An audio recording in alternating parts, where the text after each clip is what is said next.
ஏசப்பாவை நோக்கி நீங்க கூப்பிடுறீங்களோ இந்த இடத்துல உங்க நாமத்தை அவருடைய நாமத்தை நோக்கி கூப்பிடும் போது உங்களுடைய வாழ்க்கையில ஒரு விடுதலை, ஒரு சமாதானம், ஒரு சந்தோஷம் உண்டாகும்.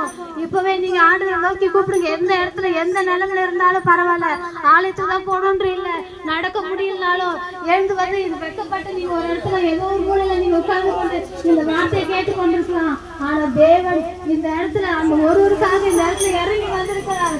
விசேஷம் உங்களை தொட போகிறார். அவருடைய வல்லமை உங்க மேல இறங்க போகுது. ஹalleluya. அவருடைய மகிமை உங்க மேல இறங்கி கர்த்தர் நீங்க நோக்கி கூப்பிடும் போது உங்களுக்கு பதில் கொடுப்பதை இந்த ஆலயத்துல சொல்வதை நீங்க ஆண்டவர் உணர போறீங்க.